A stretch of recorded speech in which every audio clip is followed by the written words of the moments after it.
Hi again, YouTubers. So this is a review that was requested that I really didn't realize I hadn't done yet. And it is for the Beauty Blender. Now mine is wet or damp, and it's because I just washed it, and so it's full size right now. What it is basically a sponge with a lot of bounce to it, and it's used to apply foundation, concealer, things like that. And when it's dry, it's about probably about that big. And then what you do is you dampen the blender under some water. You dampen it, you kind of like drain it out or like string it out. Make sure there's no water left in it. And then you can do one of two things. You can either apply your foundation directly to the edge of this, or you can put dots of it on your face, or you can use a small little, any type of container. I use a coaster, a ceramic or glass coaster. Put my foundation on that, then I dot into the foundation, and then I dot it on my face. And what you do with this is you actually use it in a bouncing motion. So you're actually going to be just kind of going like this all over your face. So what that does is it gives you a more airbrushed look because it applies the product evenly. It gives it more of that stippling look. You don't want to drag this. If you drag this, you're going to get that same streaky look that you might be buying this to stay away from with foundation brushes. Now, I traditionally love a good like buffing foundation style brush, like something like this. That is what I tend to go for, but I do also like this. I think it's a great concept. I've tried a couple different dupes. There was a Sonia Kashuk out one for a while, and I think Sephora might have had one. But by far of the beauty blenders, this one just stands on its own. It's just the softness of it. It's the way it works. Some of the others are more dense. They don't squeeze as easily. Like this one you can pretty much make kind of tiny. Plus the other ones have like this additional, it's supposed to be an area for your fingers, but it really doesn't work that well for me personally.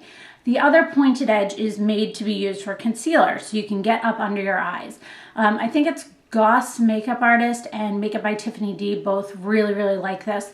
I do think it's a great concept. I do like the item itself. I don't grab for it every day. I don't grab for it unless I think of it. And it's sitting right on top of my foundations. It's just, I tend to automatically grab a brush. I don't know why. It's just something that I've done for so long that it's out of habit.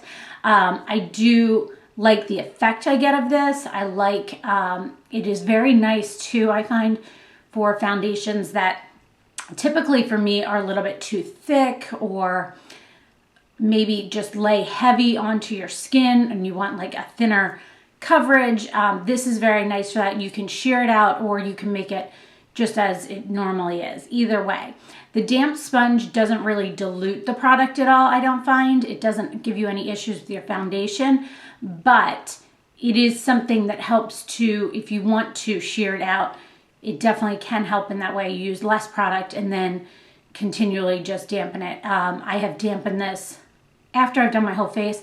I've kind of washed it out before and then gone back through and done it again, just because that foundation that I used that day just seemed thick to me or a little bit too cakey. So if you have a foundation that seems too cakey, that's a good tip too. These can be pricey. I think Sephora had, when I originally bought it, I bought the 2 in 1 pack and a cleaner. I don't remember how much it was. I will try and put the links on my blog, link below to my blog with all that. I'll put the prices in that.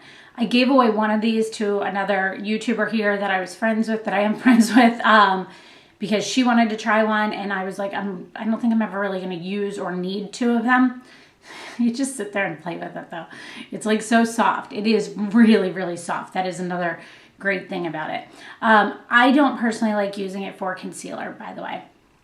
I just don't find that it gives me, I just like my concealer to really, I want to work it in with my finger. For some reason, I just don't feel like this does the same thing. When I use this, I end up then going back with my finger and kind of evening it out a little bit anyway. But for foundation, it is a really, really great product. It works really well with the Makeup Forever Matte Velvet Plus too. It just works really well with that for some reason. So today I did try it with the Illimasqua Skin Base Foundation, which I really like. And can look a little streaky with a brush if you don't buff it out afterwards.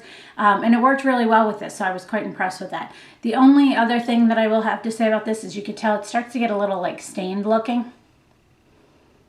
This edge isn't as stained as the side with the foundation.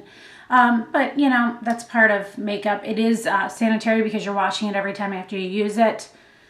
This isn't like a brush that you can just kind of let it sit dirty. It won't work well the next time you go to use it, so you do have to wash it every time. Their cleanser works well. Also, foaming soaps seem to work well for me with this. So that's pretty much everything about the Beauty Blender. If you have any additional questions, let me know, and thanks so much for watching. Have a great day. Bye.